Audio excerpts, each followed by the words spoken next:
നമസ്കാരം.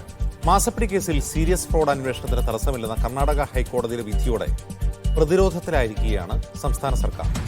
പൊതുമേഖലാ സ്ഥാപനമായ KSIDCയുടെ ഈ ഇടപാടിലെ പങ്കാളിത്തം മാത്രമല്ല, മുഖ്യമന്ത്രിയുടെ മകളുടെ പങ്കും പാർട്ടിക്കും സർക്കാരിനും തലവേദനയാണ്.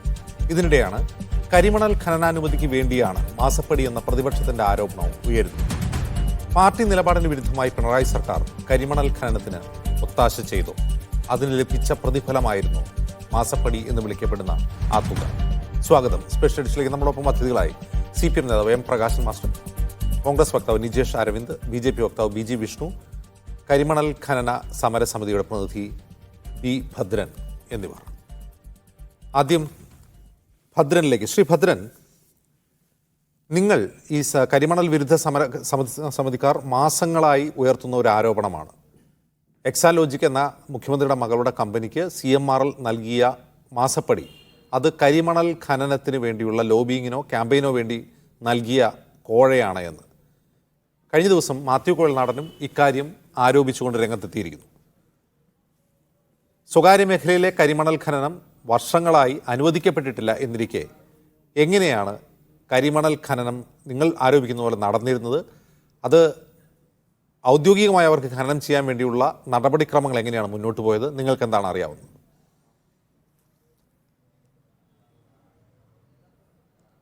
KMMLൻ്റെ പ്രിൻസിപ്പൽ ബയർ, അതായത് മുഖ്യമായിട്ടും KMML നിന്ന് അസംസ്കൃത വസ്തുക്കൾ വാങ്ങുന്ന ഒരു കമ്പനിയാണ് CMRL. അതുപോലെ തന്നെ IREL നിന്നും അസംസ്കൃത വസ്തുക്കൾ വാങ്ങുന്ന കമ്പനിയാണ് CMRL. അപ്പോൾ ഇവിടെ തോട്ടപ്പള്ളി പോലുള്ള ഒരു സ്ഥലത്ത് നിന്ന് ഖനനം നടത്തണമെങ്കിൽ ഒത്തിരി അനുമതികൾ ആവശ്യമുണ്ട്. ഇത് ഡിസാസ്റ്റർ മാനേജ്മെൻറ്റിൻ്റെ പേരിൽ തോട്ടപ്പള്ളിയിൽ നിന്ന് ഖനനം നടത്തി ഇവിടെ നിന്ന് മണൽ വാരി ഇവരുടെ ഈ അസംസ്കൃത വസ്തുക്കൾ വാരി ഇവർ ഭാഗികമായോ പൂർണ്ണമായോ സംസ്കരിച്ച് ആർക്ക് കൊടുക്കുന്നു? CMRL പോലെയുള്ള ഒരു കമ്പനിക്ക് കൊടുക്കുന്നു. വേറെ ഒത്തിരി ആളുകൾ ഇവരിൽ നിന്ന് ഈ അസംസ്കൃത വസ്തുക്കൾ വാങ്ങുന്നുണ്ട്. അപ്പോൾ സ്വാഭാവികമായിട്ട് ഇവിടെ CMRL ആയിട്ട് എന്താണ് ബന്ധം? ഇതാണ് നമ്മൾ അന്വേഷിച്ചതും ആലോചിച്ചതും ഒക്കെ. അതായത് 2001-2002 കാലയളവിൽ ഇവിടെ 50 ഏക്കറിലേറെ സ്ഥലം വാങ്ങിച്ചുകൊണ്ട് ഇവിടെ കരിമണൽ ഖനനത്തിന് തുടക്കം കുറിക്കാനായി വന്ന കമ്പനിയാണ് ആര്? ഈ CMRL. അതിൻ്റെ KREML എന്ന് പറയുന്ന അതിൻ്റെ ഉപകമ്പനി ഇവിടെ വന്നിരുന്നു. അപ്പോൾ ഇങ്ങനെ കരിമണൽ ഖനനത്തെ സംബന്ധിച്ചിടത്തോളം വളരെ പണ്ട് തൊട്ടേ ഈ തീരദേശം ഇവർ നോട്ടമിട്ടിരുന്ന സ്ഥലമാണ്. അന്ന് വൻപിച്ച ബഹുജന പ്രക്ഷോഭത്തെ തുടർന്നിട്ടാണ് ആ സമരത്തിൻ്റെ വിജയത്തെ തുടർന്നിട്ടാണ് അതിൽ നിന്ന് പിന്നെ ഉമ്മൻചാണ്ടി സർക്കാർ പിന്മാറുന്നത്. അത് അവരവിടെ അത് ഫ്രീസ് ചെയ്ത് വെച്ചു. പിന്നീട് 2007-ലും 2011-ലും ഒക്കെ തന്നെ ഇവ വീണ്ടും റിവൈവ് ചെയ്യാനുള്ള പല ശ്രമങ്ങളും നടന്നിരുന്നു. ഇതെല്ലാം പേടിച്ച ബഹുജന രോഷത്തെ പേടിച്ചിട്ടാണ് ഇതൊന്നും നടപ്പാക്കാതിരുന്നത്. പക്ഷേ 2018-ൽ ഈ സാഹചര്യങ്ങളിലെല്ലാം മാറ്റം വരികയും വെള്ളപ്പൊക്കത്തിൻ്റെ പേരിൽ, ഡിസാസ്റ്റർ മാനേജ്മെൻറ്റിൻ്റെ പേരിൽ അവിടെ നിന്ന് ഖനനം ആരംഭിക്കുകയുമാണ് ചെയ്തത്. ഇതാണ് അതിൻ്റെ ഒരു ഫസ്റ്റ് പാർട്ട് എന്ന് പറയുന്നത്. ഇവിടെ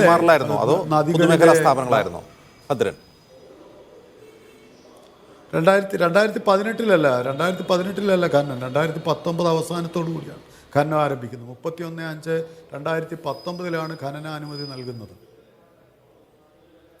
അത് CMRL ഖനനം നടത്തുന്നത്, KMMLും IRELും കൂടെ ചേർന്നിട്ടാണ്. KMMLും IRELും തമ്മിലൊരു ധാരണ ഉണ്ടാക്കിയിട്ട് 50% വീതം ഖനനം ചെയ്യുന്ന വസ്തുവിൽ 50% വീതം എടുക്കുക.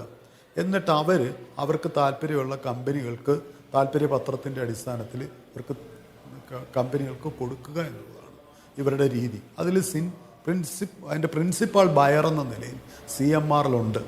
അത് CMRLും KMMLും തമ്മിൽ അല്ലെ IRELും തമ്മിലുള്ള വ്യവസ്ഥയനുസരിച്ചിട്ടാണ് അവർക്ക് കൊടുത്തുകൊണ്ടിരുന്നത്. അപ്പോൾ ഇവിടെ പിന്നെ വേ ബ്രിഡ്ജ് സ്ഥാപിക്കണമെന്നുള്ള നിർദ്ദേശത്തെ ഇവർ നിരാകരിച്ചു. വേ ബ്രിഡ്ജ് സ്ഥാപിക്കണമെന്നുള്ള മെമ്മോറാണ്ടം ഓഫ് അണ്ടർസ്റ്റാൻഡിങ്ങിലുണ്ട്. IREലും KMMലും തമ്മിലുള്ള അണ്ടർസ്റ്റാൻഡിങ്ങിൽ, മെമ്മോറാണ്ടം ഓഫ് അണ്ടർസ്റ്റാൻഡിങ്ങിൽ വേ ബ്രിഡ്ജ് സ്ഥാപിക്കണമെന്ന് പറയുന്നുണ്ട്. അതേപോലെ തന്നെ കളക്ടർ നൽകിയ ഉത്തരവിൽ വേ ബ്രിഡ്ജ് സ്ഥാപിച്ച് വേണം ഇവിടെ നിന്ന് മണൽ നീക്കം ചെയ്യണമെന്ന് പറയുന്നുണ്ട്. അത് പിന്നെ ഇറിഗേഷൻ ഡിപ്പാർട്ട്മെൻറ്റുമായിട്ടുണ്ടാക്കിയിരിക്കുന്ന വ്യവസ്ഥയാണ്.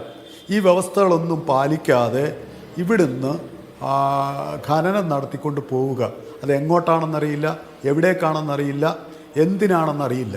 ഇത്തരത്തിലുള്ള ഒരു നാഥനില്ല കളരിയാണ് തോട്ടപ്പള്ളിയിൽ നടന്നത്. തോട്ടപ്പള്ളിയിൽ ഖനനം നടത്താൻ ഇവർക്ക് ആരാണ് അനുവാദം കൊടുത്തത്? ഭദ്രൻ ഒരു കാര്യം ചോദിച്ചോട്ടെ. കേന്ദ്ര ആണവോർജ്ജ വകുപ്പിന്റെ അനുവാദം ഉണ്ടോ? ഭദ്രൻ, ഈ KMMRലും കേന്ദ്ര ആണവോർജ്ജ നിയന്ത്രണ ഏജൻസിയുടെ ഒരു നിമിഷം ഭദ്രൻ, ഈ KMRലും അതുപോലെ IREലും നിലവിൽ തന്നെ മറ്റിടങ്ങളിൽ ഖനനം നടത്തുന്ന കമ്പനികളാണ്. അവർ ഈ ഖനനം നടത്തിയെടുക്കുന്ന ഈ ധാതു അവർ തന്നെ അത് മാർക്കറ്റ് ചെയ്യുന്നുണ്ട്. അതിലൊരു ബയർ മാത്രമാണ് CMRL. എന്നിരിക്കെ CMRLന് വേണ്ടി പ്രത്യേകമായി ഇവർക്ക് ഖനനാനുമതി കൊടുത്തതാണ് എന്ന ആരോപണത്തിൽ വസ്തുതയുണ്ടോ തോട്ടപ്പള്ളിയുടെ കാര്യത്തിൽ? തോട്ടപ്പള്ളിയിൽ ഇവർക്ക് ഖനനം നടത്താൻ അനുവാദമില്ല. തോട്ടപ്പള്ളിയിൽ IREL ഖനനം നടത്തിയിട്ടുണ്ട്. വലിയഴീക്കൽ IREL ഖനനം നടത്തിയിട്ടുണ്ട്. ഇവർക്ക് ശങ്കരമംഗലത്ത് 14 കിലോമീറ്റർ ചുറ്റളവിൽ ഖനനം നടത്താനും സംസ്കരിക്കാനുള്ള അനുവാദം മാത്രമേ ഉള്ളൂ. ചവറ ശങ്കരമംഗലത്ത് ഇവരെന്തിനിവിടെ വരണം? ഇവർ ആരുടെ അനുവാദത്തോടു കൂടി വന്നിരിക്കുന്നു? എന്ത് അനുവാദമാണ് ഇവർക്കുള്ളത്? അപ്പോ എന്റെ ചോദ്യം ഇതാണ്, അനധികൃതമാണ്. അത് CMRL ഇങ്ങനെ ഒരു പണം കൊടുത്തിട്ടുണ്ടെങ്കിൽ അത് കരിമണൽ ഖനനാനുമതിക്കാണെങ്കിൽ ആ അനുമതി ഒരിക്കലും സ്വകാര്യ മേഖലയിൽ നൽകിയിട്ടില്ല. അതിനുവേണ്ടി ശ്രമം ഉണ്ടായിരിക്കാം. അങ്ങനെയാണെങ്കിൽ ആ പണം കൊടുത്തത് അവർക്ക് പാഴായി പോവുകയല്ലേ ചെയ്തത്?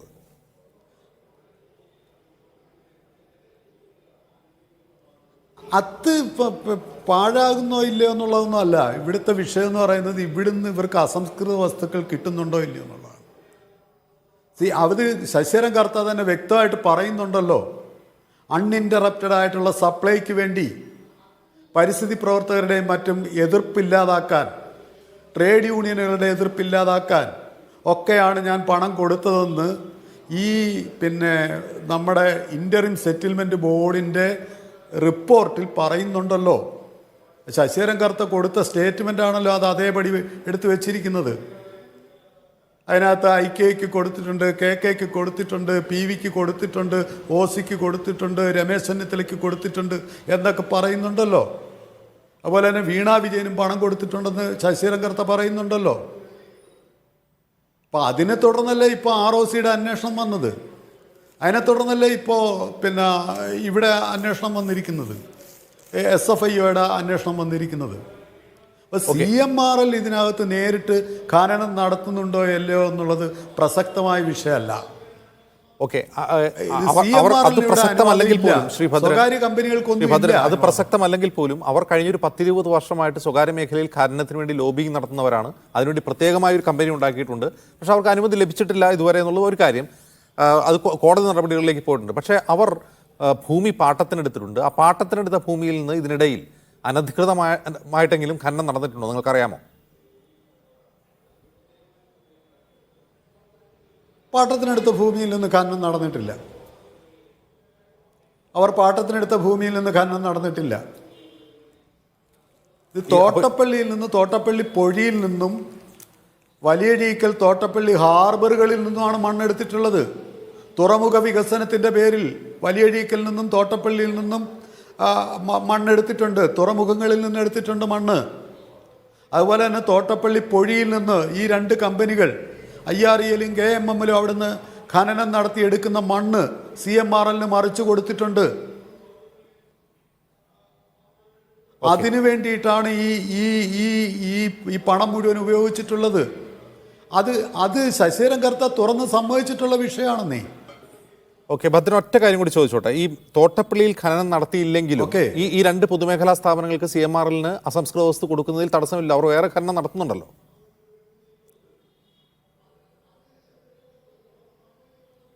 CMRL വേറെ എങ്ങും ഖനനം നടത്തുന്നില്ലെന്നേ. CMRLല്ല, മറ്റ് 2 ഇവർക്ക് സപ്ലൈ ചെയ്യുന്ന 2 പൊതുമേഖലാ സ്ഥാപനങ്ങൾ. ശ്രീ ഭദ്രൻ, ഇവർക്ക് സപ്ലൈ ചെയ്യുന്ന പൊതുമേഖലാ സ്ഥാപനങ്ങൾ മറ്റിടങ്ങളിൽ ഖനനം നടത്തുന്നുണ്ടല്ലോ. അവർക്ക് അതിനുള്ള IREL KMML ഖനനം നടത്തുന്നുണ്ട്. അപ്പൊ അവർക്ക് ഈ തോട്ടപ്പള്ളിയിൽ ഇത് ഖനനം നടത്തിയിട്ട് വേണം CMRL കൊടുക്കാൻ. അത് അവർക്ക് കൊടുക്കാൻ വേണ്ടിയാണ് തോട്ടപ്പള്ളിയിൽ ഖനനം നടത്തുന്നത് എന്ന വാദം എത്രമാത്രം ശക്തമാണ്?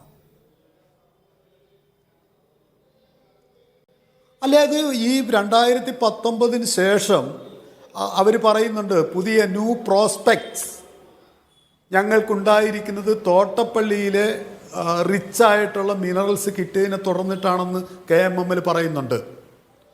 അതോടൊപ്പം തന്നെ ഇവരുടെ ഓഹരി മൂല്യം, ആരുടെ CMRL കമ്പനിയുടെ ഓഹരി മൂല്യം വർദ്ധിച്ചിട്ടുണ്ട്. അവർ വൈവിധ്യപൂർണമായ പിന്നെ വ്യാവസായിക പ്രവർത്തനങ്ങളിലേക്ക് മാറുന്നുണ്ട്. മൊത്തത്തിൽ ഇവരെല്ലാം ഒന്ന് പച്ച പിടിച്ചിട്ടുണ്ടെന്നേ. ഓക്കെ, ശരി ഭദ്രൻ, ഞാൻ ഭദ്രനിലേക്ക് വരാം. ശ്രീ നിജേഷ് അരവിന്ദ്, ഈ കമ്പനികളും ഈ CMRലും ഒക്കെ മൊത്തത്തിൽ ഒന്ന് പച്ച പിടിച്ചിട്ടുണ്ട്. ഓക്കെ ഭദ്രൻ, ഞാൻ താങ്കളിലേക്ക് വരാം. ശ്രീ നിജേഷ് അരവിന്ദ്, ഈ തോട്ടപ്പള്ളിയിൽ ഖനനം തുടങ്ങുന്ന സമയത്ത് തന്നെ അവിടെ പ്രാദേശികമായി കോൺഗ്രസ് സമരരംഗത്തുണ്ടായിരുന്നു. നമുക്കറിയാം, M. ലിജു ഒക്കെ ഉൾപ്പെടെയുള്ളവരുടെ നേതൃത്വത്തിൽ അവിടെ സമരം നടന്നിട്ടുണ്ട് ഇവരോടൊപ്പം തന്നെ. അപ്പോൾ അവിടെ ഈ പ്രളയ നിയന്ത്രണത്തിൻ്റെ പേരിൽ നടന്ന ആ ഖനനം യഥാർത്ഥത്തിൽ ഒരു അഴിമതിക്ക് വഴിവെക്കുന്നു എന്നാണ് ഇന്നലെ മാത്യു കുഴൽനാടൻ ഉൾപ്പെടെ പറയുന്നത്. ആ തോട്ടപ്പള്ളി മാത്രമല്ല, അവർക്ക് CMRLന് സ്വകാര്യ മേഖലയിൽ ഖനനത്തിന് വേണ്ടിയുള്ള ലോബിയിങ്ങിന് വേണ്ടിയുള്ള പണമാണ് ഈ നൽകിയ മാസപ്പടി എന്ന ആരോപണമാണ് ഉന്നയിക്കുന്നത്. എങ്കിൽ അവർക്കത് ലഭിച്ചില്ല എന്നുള്ളത് ശരി. 2019 അവർക്ക് പാട്ടഭൂമിയിലെ ഖനനാനുമതി റദ്ദാമായിരുന്നിട്ടും ഈ മാസപ്പടി ആരോപണം ഉയർന്നതിന് ശേഷം 2023 ഡിസംബർ 16 അത് റദ്ദ് ചെയ്യുന്നത് എന്ന് രേഖാസഹിതം മാത്യു കുഴൽനാടൻ ആരോപിക്കുന്നു. എങ്കിൽ അത് കുറെ കൂടി ശക്തമായ ഒരു ആരോപണമാണ്. ആ ആരോപണത്തിൽ ഈ കോൺഗ്രസ് ഉറച്ചു നിൽക്കുന്നുണ്ടോ? തീർച്ചയായിട്ടും ഇതേ വിഷയവുമായി ബന്ധപ്പെട്ട് കഴിഞ്ഞൊരു ചർച്ചയിൽ ഇതേ കാര്യം ഞാൻ ഉന്നയിച്ചിരുന്നു. അതൊരു കൺഫ്യൂഷൻ ഉണ്ടായി. ഇപ്പോൾ കഴിഞ്ഞ ദിവസത്തെ പത്രങ്ങളിലൊക്കെ അത് വളരെ കൃത്യമായിട്ട് വന്നു. ഈ ജനുവരി മാസം 30 P. രാജീവ് നമ്മുടെ നിയമസഭയ്ക്കകത്ത് പറഞ്ഞിട്ടുള്ളത് കർത്തായുടെ കമ്പനിക്ക് ഒരു തരത്തിലും ഒരു കാര്യവും ഒരു മണലും കിട്ടിയിട്ടില്ല എന്നാണ്. പക്ഷേ ഇന്ന് അന്വേഷണ ഏജൻസികളുടെ റിപ്പോർട്ടിൻ്റെ അടിസ്ഥാനത്തിൽ നമ്മൾ മനസ്സിലാക്കുന്നത് 2018 19 പ്രളയത്തിൻ്റെ പേര് പറഞ്ഞ് ലോഡ് കണക്കിന് ടൺ കണക്കിന് കാര്യങ്ങൾ ഇവർക്ക് കിട്ടിയിട്ടുണ്ട് എന്നും അതിൽ നിന്ന് കോടികൾ കിട്ടിയിട്ടുണ്ട് എന്നുമാണ് കഴിഞ്ഞ ദിവസം എല്ലാ മാധ്യമങ്ങളിലും പുറത്തു വന്നത്. അത് വളരെ ഈസിയാണല്ലോ. അങ്ങനെ കിട്ടിയ 2018 19 വാങ്ങി വെച്ചിട്ടുണ്ട്. 2016 മുതൽ കൊടുത്ത മാസപ്പടിയുടെ ഗുണം 2018 19 അദ്ദേഹത്തിന് കിട്ടിക്കഴിഞ്ഞു. ജപ്പാനിൽ നിന്ന് ഇറക്കുമതി ചെയ്ത ഇത് നിർത്തി കേരളത്തിൽ തന്നെ ഇഷ്ടംപോലെ കിട്ടാൻ തുടങ്ങി. അതിൽ നിന്ന് കോടികൾ ഉണ്ടാക്കി എന്നാണ് വന്നിരിക്കുന്നത്. അതിനെ എതിർത്തുകൊണ്ടോ അതിനെ പ്രതിരോധിച്ചുകൊണ്ടോ ഭരണരംഗത്ത് ആരും പറഞ്ഞിട്ടില്ല. പക്ഷേ P. രാജീവിൻ്റെ ജനുവരി മാസം 30 പ്രസ്താവന ഒരിക്കൽ പോലും കർത്തായുടെ കമ്പനി KMML മണൽ വാങ്ങിയിട്ടില്ല, വാരിയിട്ടില്ല എന്ന് പറയുന്നു. പക്ഷേ അതിനെ ബില്ല് സഹിതം നമ്മുടെ ഇൻവെസ്റ്റിഗേഷൻ ഏജൻസിയുടെ കയ്യിൽ ബില്ലാണ് പുറത്തു വന്നിരിക്കുന്നത്. അപ്പോൾ അത് നമുക്കൊരിക്കലും നിഷേധിക്കേണ്ട സാഹചര്യമില്ല. അപ്പോൾ കർത്ത ഇൻവെസ്റ്റ് ചെയ്തത് കർത്ത ലാഭം സഹിതം തിരിച്ചെടുത്തു കഴിഞ്ഞു. അതിനാവശ്യമായ കാര്യങ്ങൾ കർത്ത ആർക്കൊക്കെ പണം കൊടുത്തോ അവർ, പ്രത്യേകിച്ചും കേരളത്തിൻ്റെ മുഖ്യമന്ത്രിയുടെ മകൾക്കും അക്കൗണ്ടിലേക്കും കൊടുത്ത പൈസയുടെ പ്രതിഫലം അദ്ദേഹത്തിന് കിട്ടിക്കഴിഞ്ഞു. അദ്ദേഹത്തിൻ്റെ കച്ചവടം വളരെ ഭദ്രമാണ്. കഴിഞ്ഞ ദിവസങ്ങളിലൊക്കെ ചർച്ചയിൽ വന്ന് CPMൻ്റെ പ്രതികൾ പറഞ്ഞത് കർത്തയ്ക്ക് നഷ്ടമാണ് എന്ന രീതിയിലായിരുന്നു. അപ്പോൾ കർത്ത വളരെ ശുഭകരമായ ബിസിനസ് കേരളത്തിനകത്ത് മുന്നോട്ട് കൊണ്ടുപോകുന്നുണ്ട്. ആ ബിസിനസ് ഒരു എൻഡിലേക്കാണ് എത്തിക്കൊണ്ടിരിക്കുന്നത്. ഇപ്പോൾ ഏകദേശം ഒരു കുടുങ്ങുന്ന തലത്തിലേക്ക് 100% വിശ്വാസമില്ല എങ്കിൽ പോലും കുടുങ്ങുന്ന തരത്തിലേക്ക്. നമ്മൾക്കറിയാം, കേരളത്തിൻ്റെ മുഖ്യമന്ത്രി നിയമസഭയ്ക്കകത്ത് മാത്യു കുഴൽനാടൻ അന്ന് ഇയാളുടെ പേര് പറഞ്ഞപ്പോൾ ജയ്ക്ക് ബാലകുമാറാണ് ഈ എക്സലോജിക്കിൻ്റെ മെൻഡർ എന്ന് പറഞ്ഞ സമയത്ത് പൊട്ടിത്തെറിച്ച ഒരു പിണറായി വിജയനെ നമ്മൾക്കൊക്കെ ഓർമ്മയുണ്ട്. അന്ന് അദ്ദേഹം പറഞ്ഞത് വീട്ടിലിരിക്കുന്നവരെ പറ്റി പറയരുത്, വേറെ ആളെ നോക്കണം, പച്ചക്കള്ളമാണ്, മകൾ പറഞ്ഞിട്ടില്ല എന്നൊക്കെ പറഞ്ഞ് വീട്ടിനുള്ളിൽ കഴിയുന്നവരെ വലിച്ചഴക്കരുത് എന്ന് പറഞ്ഞ് മാത്യു കുഴൽനാടനെ പൊട്ടിത്തെറിച്ച ഒരു കേരളത്തിൻ്റെ മുഖ്യമന്ത്രി ഉണ്ടായിരുന്നു. ആമസോൺ കാടുകളെ തീയണയ്ക്കാൻ വരെ ഏതു കാര്യത്തിനും ഇറങ്ങിപ്പെടുന്ന ഒരു യുവജന നേതാവുണ്ടായിരുന്നു. ഇവർ രണ്ടുപേരും ഈ കാര്യങ്ങളൊന്നും വരുമ്പോൾ പ്രതികരിക്കുന്നില്ല. എന്തുകൊണ്ട് CPM, DYFI അല്ലെങ്കിൽ അതിൻ്റെ പാർട്ടിയുടെ ഘടകങ്ങൾ ഈ രീതിയിൽ ഒരു വിഷയം വന്നിട്ട് കേരളത്തിൻ്റെ മുഖ്യമന്ത്രിയുടെ മകൾക്കെതിരെ ഈ തരത്തിലൊരു ആരോപണം വന്നിട്ട് എന്തുകൊണ്ട് വസ്തുനിഷ്ഠമായി പ്രതിരോധിക്കുന്നില്ല? ഇന്നത്തെ വിധി വന്നിട്ട് ഈ സമയമാകുമ്പോൾ എല്ലാ ചാനലുകളും നേതാക്കന്മാരുടെ ഒക്കെ അഭിമുഖം എടുക്കുന്ന സമയത്ത് ഏത് കാര്യത്തിനും ചാടിപ്പുറപ്പെടുന്ന AK ബാലൻ്റെ ഇതുപോലും ഞാനിതുവരെ കണ്ടിട്ടില്ല. ഇനി ഉണ്ടെങ്കിൽ അജീംസ് പറയണം, കണ്ടിട്ടില്ല. അപ്പോൾ എവിടെ എത്തി നിൽക്കുന്നു എന്നുള്ളതാണ്. കേരളത്തിൻ്റെ കടലോര മേഖലയെ പണ്ട് കടൽ വിറ്റു, മേഴ്സിക്കുട്ടിയമ്മ ആ കാലഘട്ടത്തിൽ കടൽ വിറ്റു, ഇപ്പോൾ കടലോരം വിറ്റു, മണൽ വിറ്റു, കേരളത്തിലെ മരങ്ങൾ മുഴുവൻ മുറിച്ച് ഈ ഭരണം വന്ന സമയത്ത് മരങ്ങൾ മുഴുവൻ മുറിച്ച് വിറ്റു. അവന് കേരളത്തിൽ കിട്ടാവുന്ന എല്ലാ സോഴ്സും മുറിച്ച് വിറ്റ് അഴിമതിയിൽ മുങ്ങിക്കുളിക്കുന്ന ഒരു ഗവൺമെൻറ്റാണ് ഉള്ളത്. അതിന് നേതൃത്വം കൊടുക്കുന്നത് നിർഭാഗ്യവശാൽ കേരളത്തിൻ്റെ മുഖ്യമന്ത്രിയാണ് എന്നുള്ളതാണ് ഞങ്ങളെ ഏറെ വേദനിപ്പിക്കുന്നതും. ശരി, ശ്രീ ബിജി വിഷ്ണു, ഇവിടെ പ്രത്യക്ഷത്തിൽ ഈ ഉന്നയിക്കപ്പെട്ട ആരോപണങ്ങൾ ശരിയാണെങ്കിൽ, ഒന്ന്, ഈ സ്വകാര്യ മേഖലയിലെ കരിമണൽ ഖനനത്തിന് വേണ്ടിയാണ് ഈ പറയുന്ന മാസപ്പടി എന്ന് വിശേഷിപ്പിക്കുന്ന ഈ തുക മുഖ്യമന്ത്രിയുടെ മകളുടെ കമ്പനിയിലേക്ക് പോയത് എങ്കിൽ അത് പ്രത്യക്ഷത്തിൽ അഴിമതിയുടെ പരിധിയിൽ വരുന്ന ഒന്നാണ്. അങ്ങനെയാണ് എങ്കിൽ, അതല്ല ഒരു കമ്പനി തുടങ്ങി ആ കമ്പനി ആക്ട് പ്രകാരം പ്രവർത്തിച്ചോ ഇല്ലേ, അതിലെന്തെങ്കിലും തട്ടിപ്പുകൾ നടന്നോ എന്നുള്ളതാണെങ്കിൽ അത് ഒരു കമ്പനി കാര്യ തട്ടിപ്പ് അന്വേഷിക്കുന്നത്. ഉദാഹരണത്തിന് ഇപ്പോൾ ഈ പറയുന്ന സീരിയസ് ഫ്രോഡ് ഇൻവെസ്റ്റിഗേഷൻ ഓഫീസ് അന്വേഷിക്കേണ്ട ഒരു കാര്യം മാത്രമാണ്. നിങ്ങളുടെ നിലപാട് എന്താണ്? ഇതിൽ അഴിമതിയാണോ നടന്നത്, അതല്ല ഒരു കമ്പനിയുടെ പ്രവർത്തനത്തിൽ ഉണ്ടായിട്ടുള്ള ഫ്രോഡുലൻസ് ആണ്? അജിംസേ, ഓരോ വിവരങ്ങളും ഓരോ ദിവസവും പുറത്തേക്ക് വരുമ്പോൾ അഴിമതിയും കമ്പനികൾ നടത്തിയ തട്ടിപ്പുമാകെ കേരളത്തിലാകെ മലീനസമാക്കാൻ വേണ്ടി കേരളത്തിൻ്റെ മുഖ്യമന്ത്രിയുടെ നേതൃത്വത്തിൽ നടന്ന വലിയ തട്ടിപ്പും അഴിമതിയുമൊക്കെ പുറത്തേക്ക് വരികയാണ്. സാധാരണഗതിയിൽ ചില മന്ത്രിമാരും MLA-മാരും ഒക്കെയാണ് ഇടപെട്ടിരുന്നതെങ്കിൽ ഇവിടെ മുഖ്യമന്ത്രി സ്വന്തം മകളെ മുന്നിൽ നിർത്തി ഒരു കമ്പനി ഉണ്ടാക്കിക്കൊണ്ട് സർക്കാർ സംവിധാനങ്ങളെ മുഴുവൻ ദുരുപയോഗം ചെയ്തുകൊണ്ട് വലിയ കറപ്ഷനാണ് ഇപ്പോൾ നടത്തിയിരിക്കുന്നത്. വിധി തന്നെ വന്നല്ലോ. എൻ്റെ CPM നേതാക്കന്മാർ ഇന്ന് വീണ വിജയനെ ന്യായീകരിച്ചുകൊണ്ട് വന്നൊന്നും എൻ്റെ ശ്രദ്ധയിൽപ്പെട്ടില്ല. P. രാജീവിനോട് ഉൾപ്പെടെ ചോദിച്ചിട്ട് P. രാജീവ് ഒന്നും അറിഞ്ഞ മട്ടില്ല, ഞാനിതൊന്നും അറിഞ്ഞിട്ടില്ല എന്നാണ് പറയുന്നത്. കാരണം ഇത്രയും വലിയൊരു അഴിമതി നടക്കുമ്പോൾ കോടതിയിൽ പോകുമ്പോൾ CPM-മാർ എന്താ പറഞ്ഞത്? ഞങ്ങൾക്കിവിടെ ആരെയും ഭയമില്ല, ഞങ്ങളുടെ മടിയിൽ ഭയമില്ലാത്തത് കൊണ്ട് ഞങ്ങൾ ഭയക്കുന്നില്ല, ഞങ്ങൾ ഏത് അന്വേഷണത്തെയും നേരിടുമെന്ന് പറയാനുള്ള ധൈര്യം കേരളത്തിലെ കമ്മ്യൂണിസ്റ്റുകാരെന്ന് പറയുന്ന ഒരുത്തനും ഇതുവരെ ഇല്ല. അതുകൊണ്ടാണ് വീണയുടെ ഹർജി ഇപ്പോൾ തള്ളിയിരിക്കുന്നത്. എന്തുകൊണ്ട് രജിസ്ട്രാർ ഓഫ് കമ്പനീസിൽ നിന്ന് SFIയിലേക്ക് അന്വേഷണം നീങ്ങി? കാരണം രജിസ്ട്രാർ ഓഫ് കമ്പനീസിന് ചില അന്വേഷണ പരിമിതികളുണ്ട്, പക്ഷേ SFIക്ക് കൂടുതൽ അധികാരങ്ങളുണ്ട്. ഇൻകം ടാക്സിൽ നടക്കം മറ്റ് പലതരത്തിലുള്ള രേഖകൾ ശേഖരിക്കാനുണ്ട്. അപ്പോൾ KSIDCയിൽ വന്നപ്പോൾ എന്ത് പറ്റി? KSIDC സർക്കാർ സംവിധാനത്തിൽ നേരെ പോയല്ലോ വൈദ്യുതാദിനുമായി. എന്തിന്? അന്വേഷണം നടത്തേണ്ട, ഇത് അനുചിതമാണ് എന്ന് പറഞ്ഞുകൊണ്ട് ലക്ഷങ്ങൾ ഖജനാവിൽ നിന്ന് ചെലവഴിക്കുകയാണ്. അപ്പോൾ CPM-ന് അറിയാം ഇത് കൃത്യമായ അന്വേഷണം നടന്നാൽ ആരിലേക്ക് എത്തും, ആരൊക്കെ ഇതിൽ പ്രതികളാക്കും. അപ്പോൾ എന്നിട്ടിപ്പോൾ CPM എന്തേ കൃത്യമായ ഒരു പ്രതികരണം പോലും നടത്താൻ തയ്യാറാവില്ല. പ്രകാശൻ മാഷ് എന്താണ് പോകുന്നതെന്ന് എനിക്കറിയില്ല. പക്ഷേ ഇത് കേരളത്തിലെ മുഖ്യമന്ത്രിയിലേക്കാണ് നയിക്കുന്നത്. ധാർമ്മികമായി മുഖ്യമന്ത്രി ഇപ്പോൾ ഒരു അഴിമതിയുടെ അന്വേഷണത്തെ കൃത്യമായി നേരിടുകയാണ്. അതിൽ ഏറ്റവും പ്രധാനപ്പെട്ട അതിനേറ്റ തിരിച്ചടിയാണ് ഇന്ന് വന്നത്. കഴിഞ്ഞ ദിവസം ബാംഗ്ലൂരിൽ ഈ ഹർജിയുമായി ബന്ധപ്പെട്ട് പോകുമ്പോൾ കേരളത്തിലെ ഉന്നതരായ നിയമ ഉദ്യോഗസ്ഥർ ബാംഗ്ലൂരിൽ എത്തിയിരിക്കുന്നു. അത് എന്തിനാണ് എന്ന് വ്യക്തമാക്കാൻ CPM-ന് ബാധ്യതയുണ്ട്. വീണ വിജയൻ മാത്രമാണ് കക്ഷിയെങ്കിൽ എന്തിന് കേരളത്തിലെ നിയമവിദഗ്ധർ ബാംഗ്ലൂരിലെത്തിയെന്ന് കേരളത്തിലെ CPM-ഉം മുഖ്യമന്ത്രിയും വ്യക്തമാക്കേണ്ടിയിരിക്കുന്നു. കാരണം ഇത് മുഖ്യമന്ത്രിയുടെയും CPM നേതാക്കന്മാരുടെയൊക്കെ അറിവോടുകൂടി നടക്കുന്ന കേരളത്തിൽ നടത്തിയ വലിയ തട്ടിപ്പാണ്. ഇപ്പോൾ കരിമണൽ ഖനനവുമായി ചേർത്ത് വെച്ചുകൊണ്ട് കൃത്യമായ മാസപ്പടിയും അതുമായി ബന്ധപ്പെട്ട വലിയ അഴിമതിയും മുഖ്യമന്ത്രിയിലേക്ക് നീളുന്നു.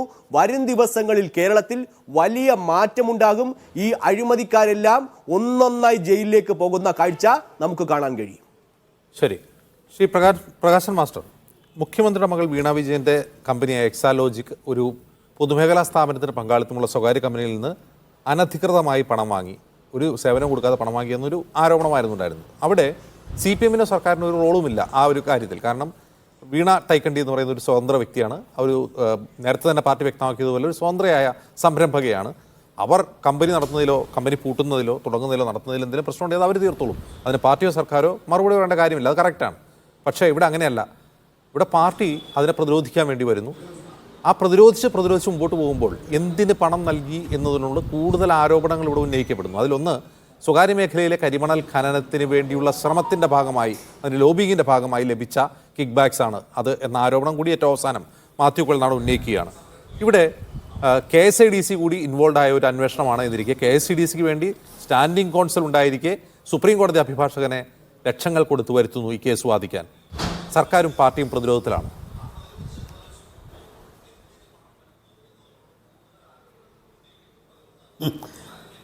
ഇതിൽ നിങ്ങളിപ്പോൾ ഒരു സിംഗിൾ ബെഞ്ചിൻ്റെ ഒരു വിധി ഉണ്ടായതിന് മേലെയാണല്ലോ വലിയ ചർച്ചയ്ക്ക് ഇപ്പോൾ കളമൊരുക്കിയിരിക്കുന്നത്. ഞാൻ ചോദിക്കട്ടെ, ഈ കേസ് സംബന്ധിച്ചിടത്തോളമുള്ള അവസാന വിധിയാണോ ഇപ്പോഴുണ്ടായിരിക്കുന്നത്? അല്ലല്ലോ. ഇതിന് മേലെയും അപ്പീൽ കോർട്ടുകൾ ധാരാളമായിട്ടുണ്ട്.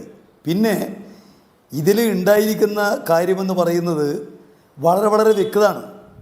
ഇതിലിപ്പോൾ കേരളത്തിലെ മുഖ്യമന്ത്രിയുടെ മകളാണ് വീണ എന്ന ഒറ്റ കാരണം കൊണ്ടല്ലാതെ ഇങ്ങനെ ഒരു ചർച്ച ഉണ്ടാകുന്നതിന് മറ്റ് യാതൊരു കാരണവുമില്ല. എങ്ങനെയാണ് ഇപ്പോൾ നിങ്ങൾ ആദ്യം പറഞ്ഞത് എന്താ? മാസപ്പടി വാങ്ങിച്ചു. ഇപ്പോഴും നിങ്ങളത് പറഞ്ഞുകൊണ്ടിരിക്കുന്നുണ്ട്. പക്ഷേ കൃത്യമായിട്ട് ബാങ്ക് മുഖേന വാങ്ങുന്ന ഒരു കാശ് മാസപ്പടിയാകുന്ന ഇങ്ങനെയാണ്.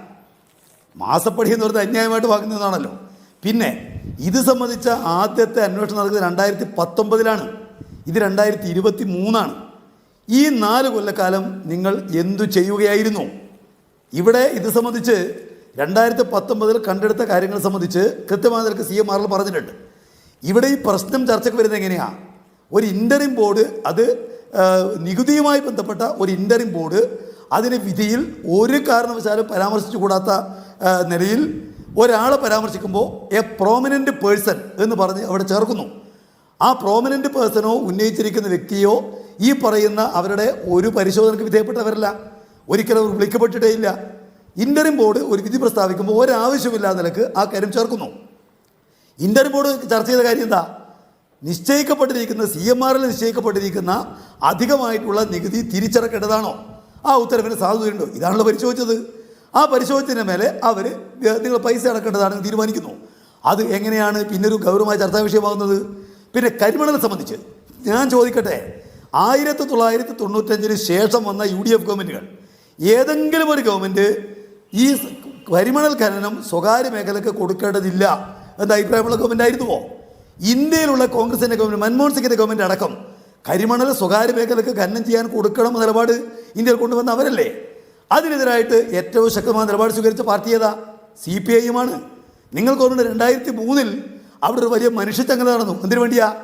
കരിമണൽ ഖനനം സ്വകാര്യ വ്യക്തികൾക്ക് ഏൽപ്പിക്കുന്നതിന്, സ്വകാര്യ മേഖലയ്ക്ക് ഏൽപ്പിക്കുന്നതിനെതിരായിട്ട് നടന്ന സമരമാണ്.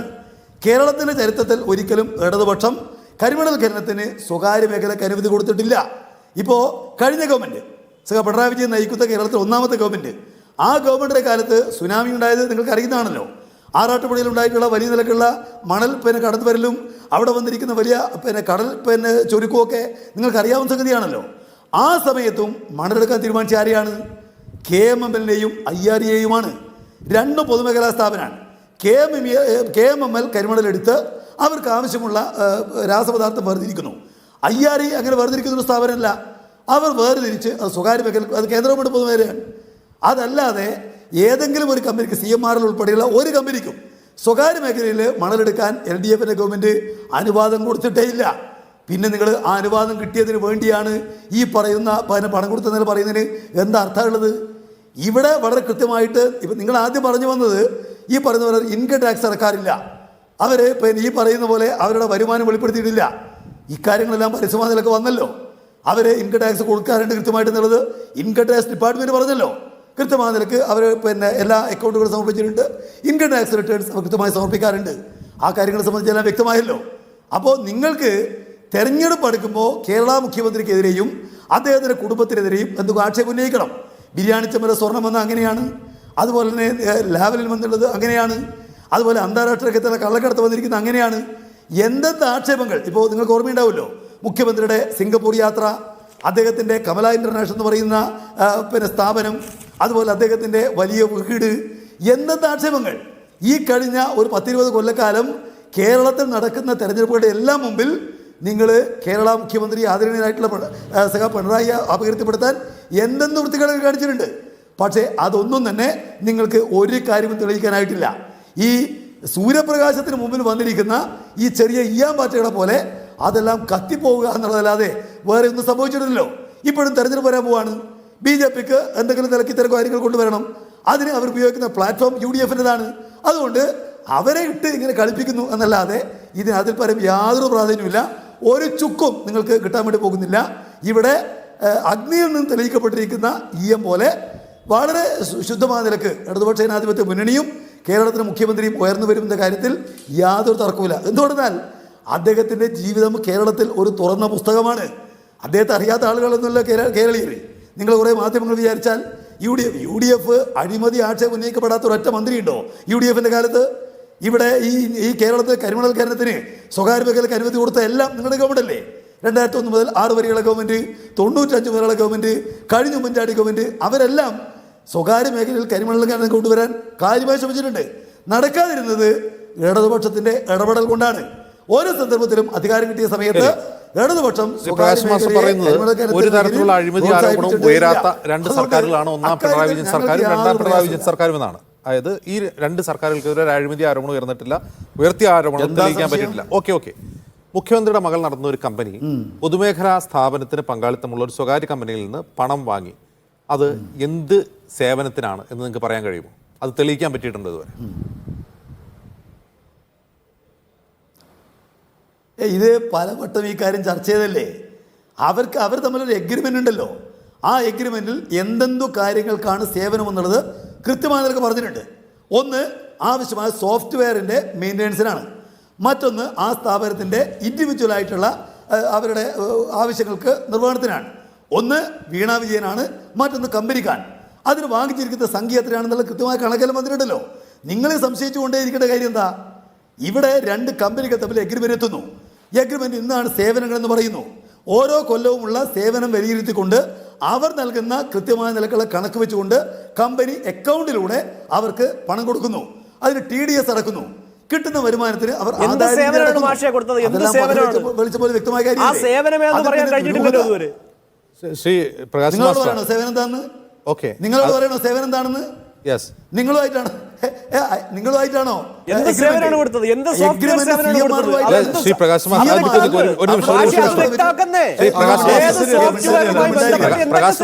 സീരിയസ് ഫ്രോഡ് ഇൻവെസ്റ്റിഗേഷൻ ഓഫീസിന്റെ അന്വേഷണത്തിന്റെ ഒരു നിമിഷം സീരിയസ് ഫ്രോഡ് ഇൻവെസ്റ്റിഗേഷൻ ഓഫീസിന്റെ അന്വേഷണത്തിന്റെ പ്രധാന ഉന്നതാണ് എന്തിന് പണം കൊടുത്തു എന്നാണ് അന്വേഷിക്കുന്നത്. ഇതിലെ കമന്റേറ്റർ കോൺഗ്രസ് ആണോ? ഞാൻ നിങ്ങളോട് ചോദിക്കട്ടെ, ഇതിന്റെ കമന്റേറ്റർ പിന്നെ കോൺഗ്രസ് ആണോ? അല്ലല്ലോ. അയാൾക്ക് പറയാനുള്ള കാര്യങ്ങൾ അയാളോട് ചോദിക്കുമ്പോൾ അയാൾ പറഞ്ഞോട്ടെ എന്ന്. ഞാൻ എൻ്റെ സമയത്തല്ലേ പറയുന്നത്. അദ്ദേഹം പറയുന്ന വൃത്തികേടുകളെല്ലാം ഞാൻ കേട്ടുന്നില്ലേ? ഒരക്ഷരം ഞാൻ ഉരിയാടിയിട്ടില്ലല്ലോ. കരാറോടുകൂടിയാണ് പണം നൽകിയതെന്ന് നിങ്ങൾ വാദിക്കുമ്പോൾ കരാറുണ്ടായിരിക്കെ തന്നെ ഇപ്പോൾ കോടതി അനുവദിച്ചിട്ടുള്ള ഈ അന്വേഷണത്തിന്റെ അടിസ്ഥാനമായ ആരോപണം തന്നെ ഈ പണം കൊടുത്തത് എന്തിനാണ് എന്ന അന്വേഷണമാണ്.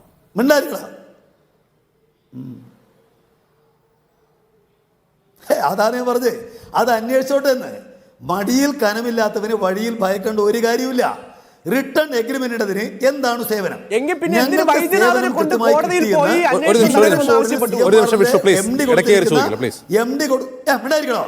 മിണ്ടായിരിക്കണോ നിങ്ങള്? നീ ഇങ്ങനെ വെറുതെ വായിക്കാൻ പറഞ്ഞു കൊടുക്കുന്നത്? ചോദിക്കാൻ വേണ്ടിയാണ് അവിടെ ഇരിക്കുന്നത്. അങ്ങൊന്നും മിണ്ടായിരിക്കും. നീ ചോദിക്കണ്ടെന്ന്. നീ എന്തിനു ചോദിക്കുന്നേ? ചോദിക്കുന്നത് എന്നോട് ഇയാൾ ചോദിക്കുന്നത്. ഇപ്പം നീ പറയുന്നത് ഞാൻ കേൾക്കുന്നുണ്ടല്ലോ. അതിന് ഞാൻ മറുപടിയും പറയും. ഇവിടെ എന്താണ് കരാറിൽ എന്നുള്ള കാര്യം CMRL ഇന്ററിം ബോർഡിൽ കൊടുത്തിരിക്കുന്ന അഫിഡവിറ്റിൽ പറഞ്ഞിട്ടുണ്ട്. ഞങ്ങൾക്ക് സേവനം കൃത്യമായി കിട്ടിയിട്ടുണ്ട്, അഫിഡവിറ്റിലുണ്ട്. ഒരു നിലക്കുമുള്ള അനധികൃതമായിട്ടുള്ള പണം ഞങ്ങൾ കൊടുത്തിട്ടില്ല, അഫിഡവിറ്റിലുണ്ട്. MD കൊടുത്ത അഫിഡവിറ്റാണല്ലോ. അവർ തമ്മിലാണ് കരാർ, അല്ല കോൺഗ്രസും വീണയായിട്ടുള്ള കരാർ. കോൺഗ്രസിന് ബോധ്യപ്പെടുത്തുന്ന ഒരു കാര്യമില്ല. CMRലും വീണയുടെ എക്സാലോജിക്കുമായിട്ട് കരാറുണ്ട്. ആ കരാർ അനുസരിച്ച് ഞങ്ങൾ പണം കൊടുത്തുവെന്ന് അവർ സമ്മതിച്ചിട്ടുണ്ട്.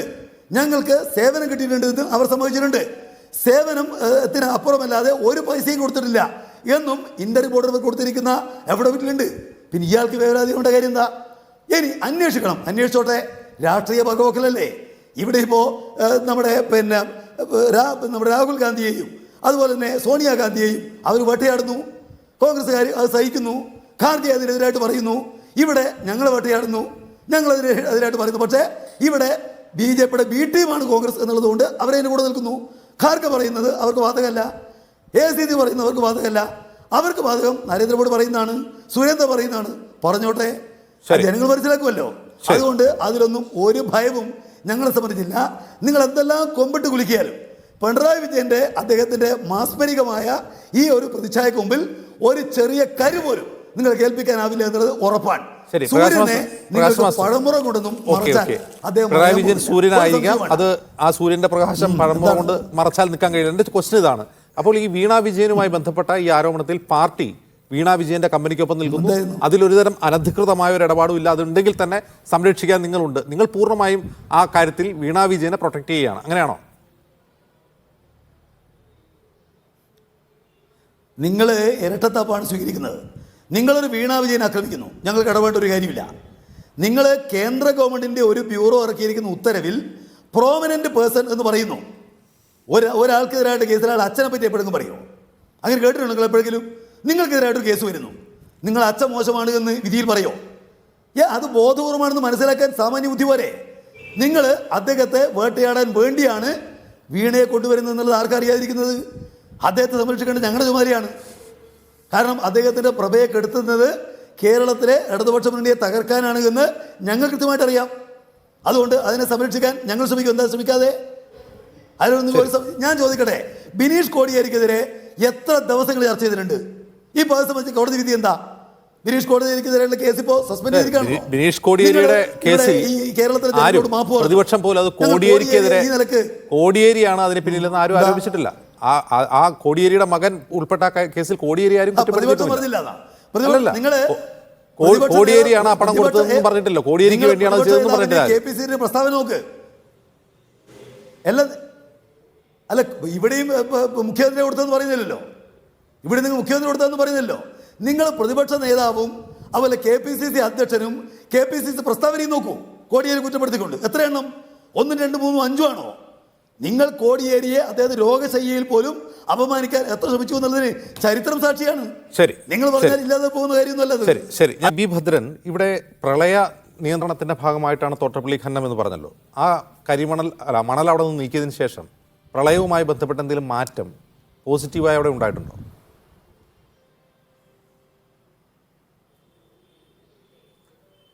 ഒരു മാറ്റം ഉണ്ടായിട്ടില്ലെന്ന് മാത്രമല്ല, 2018 പ്രളയം ഒരു എക്സെപ്ഷണൽ കേസായിരുന്നു. അല്ലാതെ അതിനകത്ത് തന്നെ സെൻട്രൽ വാട്ടർ കമ്മീഷൻ്റെ റിപ്പോർട്ടുണ്ട്. സെൻട്രൽ വാട്ടർ കമ്മീഷൻ റിപ്പോർട്ട് പറയുന്നത് പ്രളയം സൃഷ്ടിക്കപ്പെടുന്നതിൽ, പ്രളയം അധികരിക്കുന്നതിൽ ഈ അണക്കെട്ടുകളെല്ലാം ഒരുമിച്ച് തുറന്നു വിട്ടത് ഒരു വിഷയമായിരുന്നു എന്ന് പറയുന്നുണ്ട്. അപ്പോൾ ആ സെൻട്രൽ വാട്ടർ കമ്മീഷൻ്റെ റിപ്പോർട്ട് അവിടെയുണ്ട്. അപ്പോൾ ഇന്നിപ്പോൾ 2019 വീണ്ടും നേരിയ തോതിൽ വെള്ളപ്പൊക്കം ഉണ്ടായി എന്ന് പറയുന്നു. പക്ഷെ ഇപ്പോൾ മനസ്സിലാക്കേണ്ടുന്ന ഒരു കാര്യം എന്ന് പറഞ്ഞു കഴിഞ്ഞാൽ, ഉപ്പുവെള്ളം കായലിലേക്ക് കയറുകയാണ്. ഉപ്പുവെള്ളം കായലിലേക്ക് കയറി കൃഷി 3000 ഹെക്ടർ സ്ഥലത്തെ കൃഷി അവിടെ സാധ്യമല്ലാതായിരിക്കുന്നു കഴിഞ്ഞ 4 വർഷമായിട്ട്. ഈ കാര്യത്തെ ഇവരെങ്ങനെയാണ് അഡ്രസ്സ് ചെയ്യുന്നത്? ഇതൊരു സേഫ്റ്റി വാൽവാണ്. ഒരു പൊഴിമുഖം എന്ന് പറയുന്ന ഒരു സേഫ്റ്റി വാൽവാണ്. ഈ സേഫ്റ്റി വാൽവ് അനിയന്ത്രിതമായി തുറക്കാൻ പറ്റില്ല. കായൽ ഭാഗത്ത് ജലനിരപ്പ് ഉയരുമ്പോൾ ഇത് കടലിലേക്ക് തുറന്നു വെക്കാം. അതുവഴി വെള്ളം ഒഴുകിപ്പോയി കഴിഞ്ഞാൽ ഇത് തന്നെത്താനെ അടയും, അല്ലെങ്കിൽ അടയ്ക്കണം.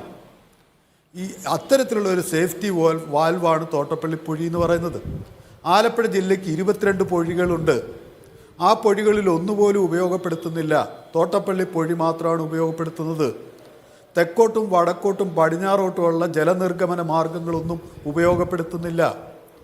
അത്തരത്തിലൊരു ആർട്ടിഫിഷ്യലായിട്ട് പോലും ഒരു വെള്ളപ്പൊക്കത്തിൻ്റെ ഒരു പ്രതീതി സൃഷ്ടിച്ചുകൊണ്ട്, അല്ലെങ്കിൽ അതിൻ്റെ ഒരു ഭീഷണി നിലനിർത്തിക്കൊണ്ട് ഇവിടുന്ന് മണൽ വാരുകയാണ് ചെയ്തത്. 2 ലക്ഷം ക്യൂബിക് മീറ്റർ മണ്ണ് വാരാൻ പറഞ്ഞെടുത്ത് ഇവർ വാരിയത് 53 ലക്ഷം ക്യൂബിക് മീറ്റർ മണ്ണാണ് ഇവിടുന്ന് വാരിക്കൊണ്ട് പോയിരിക്കുന്നത്. ഇപ്പോൾ അവിടെ തോട്ടപ്പള്ളിയിൽ ചൈനയിൽ നിന്ന് ഇറക്കുമതി ചെയ്ത യോങ്ഷങ് 4012 എന്ന് പറയുന്ന ഒരു വലിയ ട്രെഡ്ജർ അവിടെ കിടപ്പുണ്ട്. ഇത് ആർക്ക് വേണ്ടി ഇറക്കുമതി ചെയ്തു, എങ്ങനെ ഇറക്കുമതി ചെയ്തു, എവിടെ ഇറക്കുമതി ചെയ്തു എന്നുള്ള വിഷയത്തിൽ ഞങ്ങൾ 6 സ്ഥലങ്ങളിൽ വിവരാവകാശ നിയമപ്രകാരം അപേക്ഷ കൊടുത്തിട്ടുണ്ട്. ഇതുവരെ മറുപടി കിട്ടിയിട്ടില്ല, ഇതുവരെ മറുപടി തന്നിട്ടില്ല. ഇതാണ് സ്ഥിതി.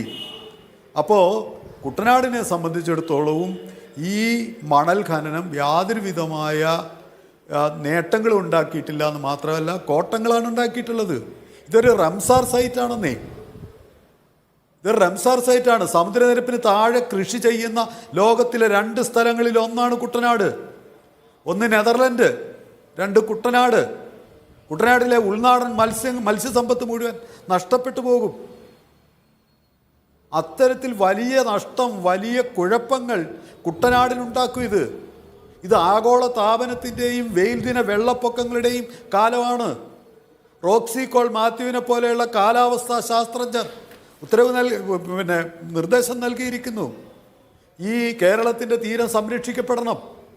കേരളത്തിലെ നദികളിലൂടെ ഉപ്പുവെള്ളം ഉള്ളിലേക്ക് കയറാനുള്ള സാധ്യതയുണ്ട്. സമുദ്രജലനിരപ്പ് ഉയരും. 7 സെൻറ്റിമീറ്റർ വരെ ഈ ദശകത്തിൽ സമുദ്രജലനിരപ്പ് ഉയരാനുള്ള സാധ്യതയുണ്ട്. ഇതെല്ലാം പരിഗണിച്ചുകൊണ്ട് തീരം സംരക്ഷിക്കണം. തീരം സംരക്ഷിക്കാൻ മാർഗമുണ്ടല്ലോ. വിശാഖപട്ടണത്ത് എങ്ങനെയാ മണലെടുക്കുന്നത്? അവിടെ സാൻഡ് ബൈപ്പാസിങ് നടത്തുകയാണ് ചെയ്യുന്നത്.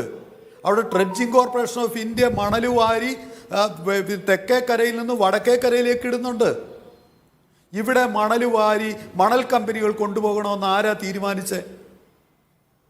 അപ്പം ഇത് വ്യവസായമാണ്. വ്യവസായ ആവശ്യത്തിനോ വാണിജ്യ ആവശ്യത്തിനോ വ്യാപാര ആവശ്യത്തിനോ ഒരു വസ്തു ശേഖരിക്കുന്നതിനെയാണ് ഖനനമെന്ന് പറയുന്നത്. ഖനനം പാടില്ല. തീരദേശ സംരക്ഷണ നിയമം അനുസരിച്ച് ഇവിടെ ഖനനം പാടില്ല. ആണവോർജ്ജ നിയമം അനുസരിച്ച് ഇവിടെ ഖനനം പാടില്ല. വന്യജീവി നിയമം അനുസരിച്ച് ഇവിടെ ഖനനം പാടില്ല. കുട്ടനാട് എന്ന് പറയുന്ന സമുദ്രനിരപ്പിന് താഴെ സ്ഥിതി ചെയ്യുന്ന ഒരു സ്ഥലത്തിൻ്റെ സുരക്ഷയ്ക്ക് ഇവിടെ ഖനനം പാടില്ല. ഇത് അപകടത്തിലെത്തിക്കും. ഇതാണ് സാഹചര്യം. ശരി, ശ്രീ നിജേഷ് അരവിന്ദ്, മൾട്ടി ഡയമെൻഷനിലാണ് ആരോപണങ്ങൾ. ഒരു സംഭവം ഉണ്ടാകുന്നു, അതിന് പലതരത്തിലുള്ള അടരുകൾ ഉണ്ടാകുന്നു എന്നുള്ളതാണ്.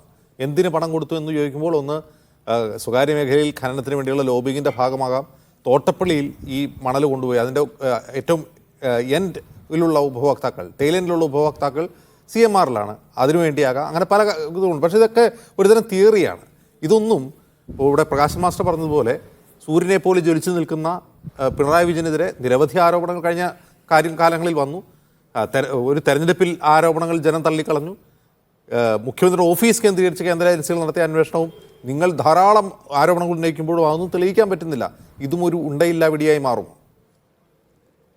ഞാനേതായാലും അതിലേക്കൊന്നും പോകുന്നില്ല. പ്രകാശ് മാഷ് പറഞ്ഞൊരു കാര്യം, അദ്ദേഹം പറഞ്ഞത് കർത്തായുടെ കമ്പനിക്ക് കിട്ടിയിട്ടില്ല എന്നാണ്. വേ ബില്ലുകൾ പ്രകാരം CMRLൻ്റെ പക്കൽ നിന്ന് KMML 2018 ഓഗസ്റ്റ് മുതൽ സിന്തറ്റിക് റൂട്ടിൽ വാങ്ങി. ഓഗസ്റ്റ് 27 ആദ്യ ലോഡ്, 3 ദിവസം കൊണ്ട് 10 ലോഡ്, സെപ്റ്റംബറിൽ 45 ലോഡ്, ഒക്ടോബറിൽ 8 ലോഡ്, 2019 മാർച്ചിൽ 23 ലോഡ്, ഏപ്രിലിൽ 35 ലോഡ്, മെയ്യിൽ 3 ലോഡ്, ജൂണിൽ 55 ലോഡ് എന്നിങ്ങനെ വാങ്ങിയെന്നാണ് കണക്ക്. ലോഡിന് 27 ലക്ഷം രൂപയാണ് നിരക്ക്. ചില ലോഡുകൾക്ക് 5 ലക്ഷവും കാണിച്ചിട്ടുണ്ട്. ഇത്തരത്തിൽ കോടിക്കണക്കിന് രൂപയുടെ ഇടപാട് നടന്നുവെന്ന് തെളിയിക്കുന്നതാണ് ഈ വേ ബില്ലുകൾ. ഞാൻ പറഞ്ഞതല്ല, ഒരു കൃത്യമായ രേഖയാണ് എൻ്റെ പ്രകാശ് മാഷെ.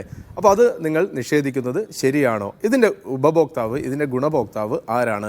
അത് കർത്തയാണ്. കർത്ത എങ്ങനെ ഗുണഭോക്താവായി? അതിനാണ് നേരത്തെ പറഞ്ഞിരിക്കുന്ന 2016 സുപ്രീം കോടതി വിധിയുണ്ട്, നിങ്ങൾക്ക് ആ ഭൂമി ഏറ്റെടുക്കാം, സർക്കാരിന് ഏറ്റെടുക്കാം. എന്നാൽ അതിൽ നടപടിയെടുക്കാതിരിക്കുന്നു. 2018 വ്യവസായ നയത്തിൽ ഒരു സംശയം കേട്ടെ, ഈ പറയുന്ന റൂട്ടിൽ നിർമ്മിക്കാൻ ആവശ്യമായ അസംസ്കൃത വസ്തു ഈ കരിമണലിൽ ഖനനം നടത്തുന്നത് ആകെ 2 കമ്പനികളാണ് കേരളത്തിൽ. ഒന്ന് IRലും ഒന്ന് KMMലും. ഇവർ കൊടുത്താൽ മാത്രമേ CMRലിന് ഈ അസംസ്കൃത വസ്തു കിട്ടൂ. അതല്ലെങ്കിൽ വേറെ രാജ്യങ്ങളിൽ നിന്ന് ഇറക്കുമതി ചെയ്യണം. അത് കുറെ കൂടി ചിലവുള്ളതാണ്. അപ്പോൾ ഇത് കൊടുത്തു എന്നുള്ളത് കൊണ്ട്, ഇത് ഇവരുടെ പ്രധാനപ്പെട്ട ബയറാണ്, പ്രിൻസിപ്പൽ ബയറാണ് എന്നുള്ളത് കൊണ്ട് ഇതിനു വേണ്ടി ചെയ്തതാണെന്ന് പറയുന്നതിൽ എന്ത് യുക്തിയാണുള്ളത്? അല്ല, അവിടെ അജിൻസി ഞാൻ തിരിച്ചു ചോദിക്കുന്നത്, അങ്ങനെ ഒരു കൃത്യമായ, സുതാര്യമായ, ട്രാൻസ്പെറൻ്റായ ഒരു ഇടപാടാണ് എങ്കിൽ എന്തിന് ഈ ജനുവരി മാസം 30-ാം തീയതി P. രാജീവ് അങ്ങനെ ഒരു ഇടപാടേ നടന്നിട്ടില്ല എന്ന് പറയുന്നു? ഈ ചർച്ചയിൽ CPMൻ്റെ നേതാവ് പ്രകാശൻ മാസ്റ്റർ എന്തിന് അങ്ങനെ ഒരു കാര്യമേ കൊടുത്തിട്ടില്ല എന്ന് പറയുന്നു? അവിടെയാണ് അന്വേഷണം വരുന്നത്. എന്ത് അടിസ്ഥാനത്തിൽ ഈ സർക്കാരിന് നമ്മൾക്ക് എന്തെല്ലാം നഷ്ടം ഈ കാര്യത്തിൽ ഉണ്ടായി എന്ന അന്വേഷണമാണ് നടക്കുന്നത്. ആ അന്വേഷണം നടക്കട്ടെ, അത് തെളിയിക്കട്ടെ. ഞാൻ ചോദിക്കുന്നത്, ഈ അന്വേഷണത്തിന് പേടിയില്ല എങ്കിൽ അദ്ദേഹം ആവർത്തിച്ച് പറഞ്ഞ മടിയിൽ കനമില്ല. രാജീവ് പറഞ്ഞത് KMML ഈ ധാതു കൊടുത്തിട്ടേ ഇല്ല എന്നാണോ? അതെ, ഈ ജനുവരി 30-ന് ഈ നിയമസഭയിലെ സ്റ്റേറ്റ്മെന്റ് ആണ്, എൻ്റെ സ്റ്റേറ്റ്മെന്റ് അല്ല. ഈ ജനുവരി 30-ന് നിയമസഭയിലെ സ്റ്റേറ്റ്മെന്റ് ആണ്, നിങ്ങൾക്ക് പരിശോധിക്കാം. P. രാജീവ് പറഞ്ഞതാണ്. ഇതാണ് ഫാക്ട്. കഴിഞ്ഞ ദിവസം പത്രങ്ങളിലൊക്കെ വന്ന യാഥാർത്ഥ്യമാണ് ഞാൻ പറഞ്ഞത്. ഇനി 2, ഈ കാര്യത്തിൽ മടിയിൽ കനമില്ല എന്ന് പ്രകാശ് മാഷ് പറയുന്നുണ്ട് എങ്കിൽ എന്തിനാണ് പ്രകാശ് മാഷെ ലക്ഷക്കണക്കിന് കോടിക്കണക്കിന് രൂപ ചെലവഴിച്ചുകൊണ്ട് ഈ അന്വേഷണത്തെ തടസ്സപ്പെടുത്താൻ വേണ്ടി ഇത്ര വക്കീലന്മാരെ ആക്കിയത്? ഞാൻ ഏത് അന്വേഷണവും നേരിടാൻ തയ്യാറ്. ഞാനൊരു കമ്മ്യൂണിസ്റ്റിന്റെ മകളാണ്, ഞാനൊരു ഉത്തമ കമ്മ്യൂണിസ്റ്റുകാരന്റെ ഭാര്യയാണ്, ഏത് അന്വേഷണവും നേരിടാൻ ഞാൻ തയ്യാറാണ്, അവസാനം ഞാൻ സത്യം തെളിയിക്കും എന്ന് തൈക്കണ്ടിയിൽ വീണയ്ക്ക് പറഞ്ഞാൽ പോരെ? അതിനു പകരം ഈ ഏജൻസികളെ തടസ്സപ്പെടുത്താൻ, അന്വേഷണം തടസ്സപ്പെടുത്താൻ വേണ്ടി എന്തിനാണ് നിങ്ങൾ കോടതിയിൽ പോയത്? ഇത് മാത്രമാണ് ചോദിക്കുന്നത്. സിംഗിൾ ബെഞ്ച് വിധി മാത്രമല്ലേ വന്നുള്ളൂ, ഫൈനൽ വിധി വരട്ടെ എന്ന് പ്രകാശ് മാഷ് ആശ്വസിക്കുന്നത് എന്തിനാണ്? ഇത് തെറ്റാണ് എങ്കിൽ ആ തരത്തിലല്ലേ പ്രകാശ് മാഷെ വിടേണ്ടത്? ഇനി ഇന്ന് വീണ തൈക്കണ്ടിയിൽ പറഞ്ഞ പ്രകാരം ROCക്ക് എന്നാണ് ആദ്യത്തെ ROCയുടെ അന്വേഷണം വന്നത്? അന്വേഷണമല്ല, ആദ്യത്തെ അന്വേഷണം വന്നത് 2021 ജനുവരി 29 ROCയുടെ കത്ത് ആർക്ക് വരുന്നത്? വീണ തൈക്കണ്ടിയിൽ വരുന്നത്. ഫെബ്രുവരി മാസം 22 തീയതി 2021 ആദ്യത്തെ മറുപടി ആര് കൊടുക്കുന്നത്? ഞാൻ പറയുന്നല്ല, വീണ തൈക്കണ്ടിയിലെ ഇന്നത്തെ കോടതിയിൽ കൊടുത്ത അഫിഡവിറ്റ് അകത്തുള്ള കാര്യമാണ് പറയുന്നത്. റിപ്ലൈ കൊടുത്തിരിക്കുന്നത് 1-10-2021 വീണ്ടും ROC നോട്ടീസ് കൊടുക്കുന്നത്. 27-10-2021 മറുപടി. അതിനുശേഷം നേരിട്ട് ഹാജരാവാൻ പറയുന്നു. നേരിട്ട് ഹാജരാവാതെ അഡ്വക്കേറ്റ് വെച്ച് ഹാജരാകുന്നു. അതിനുശേഷമാണ് എന്ത് ചെയ്യുന്നത്? വീണ നേരിട്ട് ഹാജരാകുന്നത്. അതെപ്പോഴും 2022 ജൂലൈ. അതിനുശേഷമാണ് കേസിനകത്തേക്ക് പോകുന്നത് ROCയുടെ അന്വേഷണം. ആ ROCയുടെ അന്വേഷണം ഇന്ന് നിങ്ങളുടെ വക്കീൽ വീണ തൈക്കണ്ടിയുടെ വക്കീൽ പറഞ്ഞ കാര്യം നമ്മളൊക്കെ കേൾക്കണം. കേരളത്തിലെ ഓരോ ആളും കേൾക്കേണ്ട കാര്യമാണ്. അജിംസെ പറഞ്ഞെന്താ? ഈ SFIO വലിയ വലിയ സഹാറയെ പോലെയുള്ള അഴിമതി കേസുകൾ അന്വേഷിക്കുന്നതല്ലേ? അതിനിടയ്ക്ക് എന്തിനാണ് ഈ ഒരു 1.72 കോടിയുടെ കാര്യം അന്വേഷിക്കുന്നത് എന്നാണ് ചോദിച്ചത്. ഒരു കമ്മ്യൂണിസ്റ്റിന് 1.72 കോടി രൂപ മുഖ്യമന്ത്രിയുടെ മകളിലേക്ക് വരുന്നത് ഒരു വലിയ സംഖ്യ അല്ലാതായി മാറിയോ? ഞാൻ പ്രകാശ് മാഷോട് ചോദിക്കും, ഞാൻ അവസാനിപ്പിക്കുന്നു. ഒറ്റ ചോദ്യം പ്രകാശ് മാഷേ, ചാത്തുണ്ണി മാഷ പരിചയമുണ്ടോ? നിങ്ങളും ഞാനും കേട്ടുപഠിച്ച ഒരു ചാത്തുണ്ണി മാഷില്ലേ? നിസ്സാരമായ സാമ്പത്തിക ഇടപാടിന്റെ പേരിൽ ഒരു കാലഘട്ടത്തിൽ മലബാറിൽ പാർട്ടി ഉണ്ടാക്കാൻ വേണ്ടി, കേരളത്തിൽ പാർട്ടി ഉണ്ടാക്കാൻ വേണ്ടി നടന്ന് കഷ്ടപ്പെട്ട ആ മനുഷ്യനെ പാർട്ടിയിൽ നിന്ന് പുറത്താക്കിയത് നിസ്സാരമായ സാമ്പത്തിക ആരോപണങ്ങളുടെ പേരിലാണ്. ഈ പാർട്ടിയിൽ നിന്ന് പുറത്താക്കിയത് നമ്മളൊക്കെ കേട്ട കഥ. ഞങ്ങളൊക്കെ കോൺഗ്രസിൽ നിൽക്കുമ്പോഴും ഇടതുപക്ഷത്തിന്റെ കഥ കേട്ട് വളർന്ന ആളുകളാ. ത്യാഗത്തിന്റെ കമ്മ്യൂണിസ്റ്റുകാരുടെ കയ്യൂരിലെ സമര നായകന്മാർ ചിരുകണ്ഠനും അപ്പുനായരും അബൂബക്കറും ഒക്കെ സെൻട്രൽ ജയിലിനകത്ത് ഇൻക്ലാബ് വിളിച്ച് തൂക്കുകയറിലേക്ക് പോകുമ്പോൾ കരഞ്ഞിറങ്ങി വന്ന CP ജോഷിയുടെ കഥ കേട്ട് വളർന്ന ആളുകളാ. ക്ഷൗരം ചെയ്യാൻ പണമില്ലാത്ത സഖാവ് കൃഷ്ണപിള്ളയുടെ കാലടയില്ലാത്ത കഥ കേട്ട് വന്നതാ. അഴീക്കോടൻ രാഘവന്റെ ത്യാഗത്തിന്റെ കഥ കേട്ട് വന്ന ആളുകളാ. EMSന്റെ ത്യാഗം കേട്ടതാ. VS അച്യുതാനന്ദന്റെ നിലപാട് കേട്ട് വളർന്ന ആളുകളാ. നിർമ്മൻ ചക്രവർത്തിയെ പോലും പുറത്താക്കിയ ഈ രാഷ്ട്രീയ പ്രസ്ഥാനം ഇന്നൊരു കമ്മ്യൂണിസ്റ്റ് പാർട്ടിയുടെ പോളിറ്റ് ബ്യൂറോ മെമ്പർക്കെതിരെ ആരോപണം വന്നപ്പോൾ ഒന്ന് മാറി നിൽക്ക് എന്ന് പറയുന്നതിന് പകരം അത് ചന്ദ്രനാണ്, അത് സൂര്യനാണ് എന്നൊക്കെ ബൂർഷ്വാ പാർട്ടികളിൽ നിന്ന് നിങ്ങൾ ആക്ഷേപിക്കുന്ന ആളുകളെ പോലെ പറയുകയും ഇവിടെ വന്ന് ഇങ്ങനെ ന്യായീകരിക്കുമ്പോൾ ഒരു കമ്മ്യൂണിസ്റ്റായ M പ്രകാശിന്റെ ഇടനെഞ്ചിൽ ഒരു ചെറിയ ഇടച്ചിലുണ്ടോ എന്ന് മാത്രമാണ് എനിക്ക് ചോദിക്കാനുള്ളത്. അത് കോൺഗ്രസ് ആയിരുന്നുവെങ്കിൽ, പ്രകാശ് മാഷെ കേട്ടോ, അത് കോൺഗ്രസ് ആയിരുന്നുവെങ്കിൽ ഒരു കാരണവശാലും അഴിമതി ആരോപണവുമായിട്ട് ഒരു മുഖ്യമന്ത്രി ഇവിടെ ഉണ്ടാവില്ല.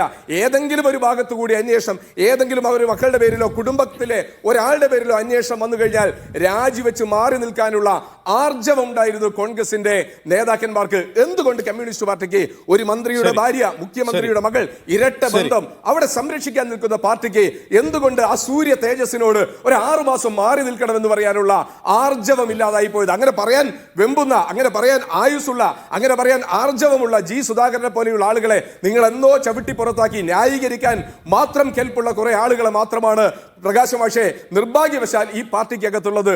അതാണ് ഈ പാർട്ടിയുടെ അവസാനവും. അതിനപ്പുറത്തൊന്നും പറയാനില്ല. ശരി, ശ്രീ വിഷ്ണു, ഇവിടെ മുഖ്യമന്ത്രിയുടെ ഓഫീസിനെതിരെ എത്രയോ ഏജൻസികൾ അന്വേഷണം നടത്തി, എത്രയോ മാസങ്ങളോളം അന്വേഷണം നടത്തി, എന്തെല്ലാം തരം ആരോപണങ്ങൾ ഉയർന്നു. ആരോപണങ്ങൾ കൂടാതെ കേന്ദ്ര ഏജൻസികൾ എത്രമാത്രം ഇപ്പോഴും പല രീതിയിൽ വേട്ടയാടിക്കൊണ്ടിരിക്കുന്നു.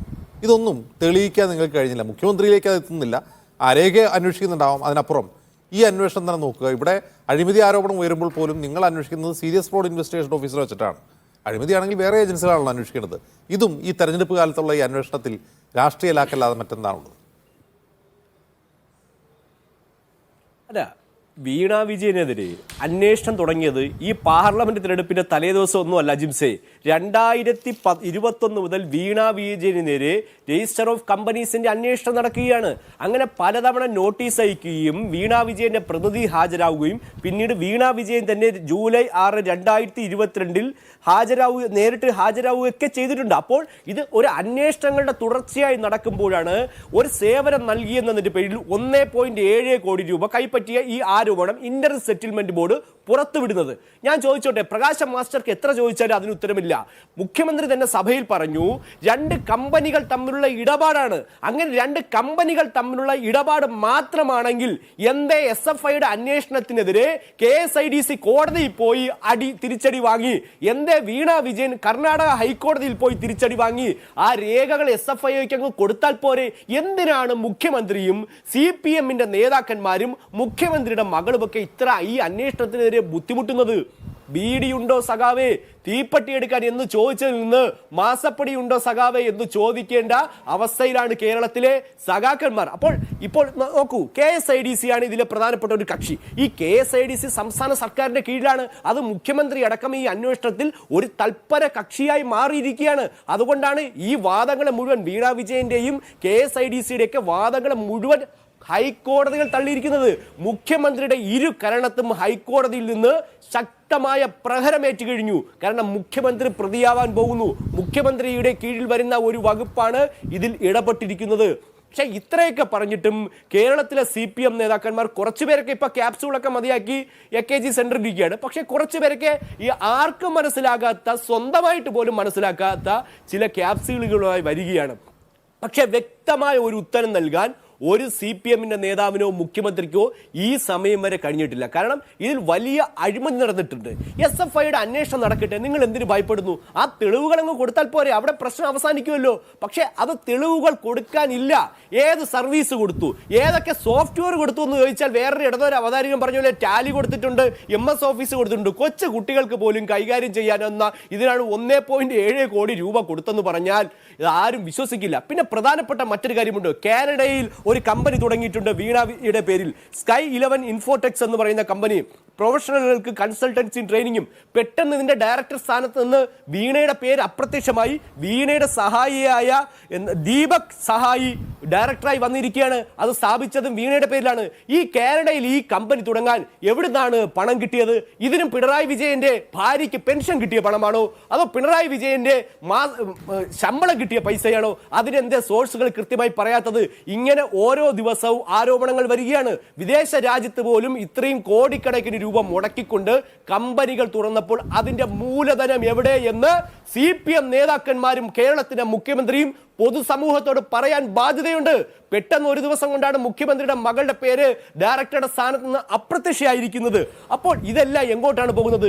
ഇതെല്ലാം നല്ല അഴിമതിയാണ് നടത്തിയിരിക്കുന്നത്. പിന്നെ തെരഞ്ഞെടുപ്പ് ആകുന്നതുകൊണ്ട് നരേന്ദ്രമോദിയുണ്ട്, ഇരവാദമൊന്നും വേട്ടക്കാരനെന്ന് പറഞ്ഞാൽ അരിയാഹാരം കഴിക്കുന്ന ആരും വിശ്വസിക്കില്ല. പക്ഷേ എല്ലാവർക്കും മനസ്സിലാവും. നിങ്ങളില്ലെങ്കിൽ കൃത്യമായി ഏജൻസികൾക്ക് മുന്നിൽ തെളിവുകൾ കൊടുക്ക്.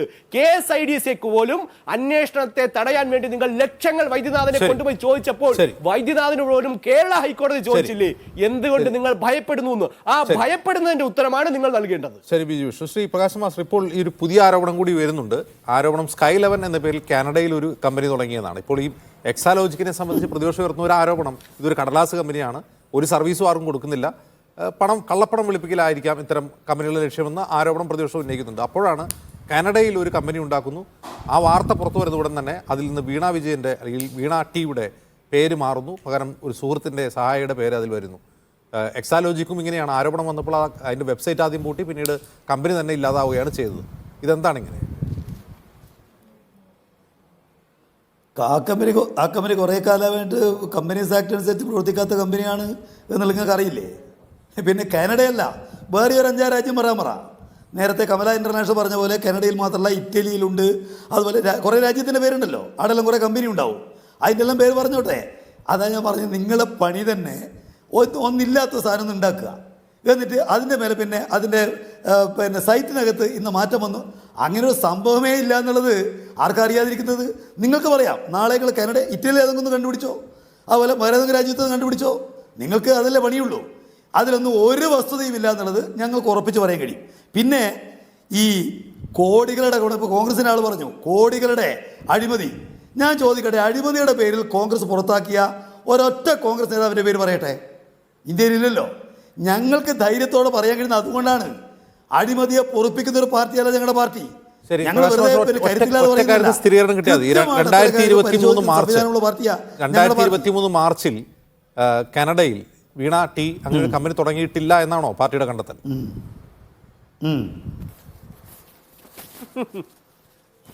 ഇതെല്ലാം പാർട്ടി അന്വേഷിക്കേണ്ട കാര്യം എന്താണ്? അങ്ങനെ ഒരു കാര്യം ഒരു കാരണവശാലും ഇല്ലാതെ ഞാൻ പറഞ്ഞിട്ടുണ്ടോ? പിന്നെ നിങ്ങൾക്ക് എന്തും പറയാം. നിങ്ങൾ പറയുന്നതിന് ഇപ്പോൾ ബിരിയാണി ചെമ്പിൽ പിന്നെ സ്വർണം കൊണ്ടുപോയില്ല എന്നല്ലാതെ ബിരിയാണി ചെമ്പയിലൂടെ കൊണ്ടുപോയി എന്ന് കണ്ടല്ലോ. അതിനെപ്പറ്റി എന്താ പറയാനുള്ളത്? ഒരു ചെമ്പിൻ്റെ അറ്റത്ത് സ്വർണത്തിൻ്റെ ഒരു ചെറിയത് കണ്ടല്ലോ. അതിനെന്താ അങ്ങനെയൊന്നും ചോദിച്ചാൽ അതിന് ഉത്തരം ഉണ്ടാവില്ലല്ലോ. അവിടെ നിങ്ങൾക്ക് എന്തും പറയാം. കുട്ടികാടുകൾ പറയുക എന്നുള്ളത് ഇല്ലാത്ത കാര്യം ഉണ്ടാക്കി പറയുക എന്നുള്ളത് ബിജെപിയുടെ ഒരു പരിപാടി. സ്കൈലെവന്റെ മുൻ ഡയറക്ടറാണ് വീണ ടീ സഹിതം പുറത്തു വന്നാൽ ഇതുമായി ബന്ധപ്പെട്ടല്ല.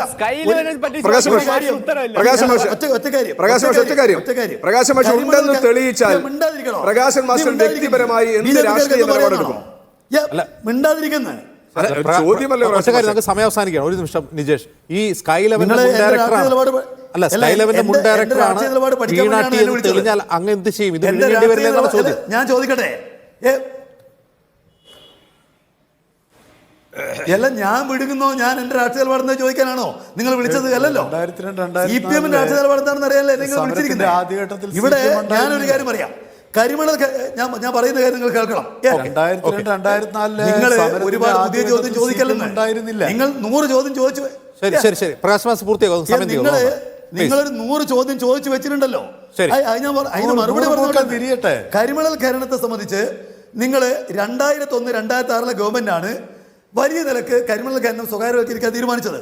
2003 മെയ് 16 ഞങ്ങൾ അതിനെതിരായിട്ട് മനുഷ്യക്കോട്ട നടത്തി. തോട്ടപ്പള്ളിയിലെ ഖനനം പ്രത്യേക സാഹചര്യത്തിലായിരുന്നു. പ്രളയത്തെ തുടർന്ന് തോട്ടപ്പള്ളി പൊഴിയുമായി ബന്ധപ്പെട്ട ഖനനമാണ് നടന്നത്. അവിടെ പൊഴി വൃത്തിയാക്കുന്നതിന് പകരം കമ്പനികൾക്ക് മണൽ കൊടുത്തു എന്നുള്ളതാണ് ഇവർ ഉന്നയിക്കുന്ന ആരോപണം. അതിനുവേണ്ടിയാണോ ഈ മാസപ്പടി കിട്ടുക എന്നുള്ളത് കാര്യത്തിൽ വ്യക്തതയൊന്നുമില്ല. അന്വേഷണം നടക്കട്ടെ. അന്വേഷണത്തെ ആര് ഭയക്കുന്ന ക്വസ്റ്റ്യൻ മാത്രമാണ് ഈ ചർച്ച അവസാനിക്കുമ്പോൾ അവശേഷിക്കുന്നത്. പ്രകാശ് മാസ്റ്റർ, ശ്രീ ഭദ്രൻ, ശ്രീ നിജേഷ് അരവിന്ദ്, ശ്രീ BG വിഷ്ണു ഇത്രയും സംസാരിച്ചതിന്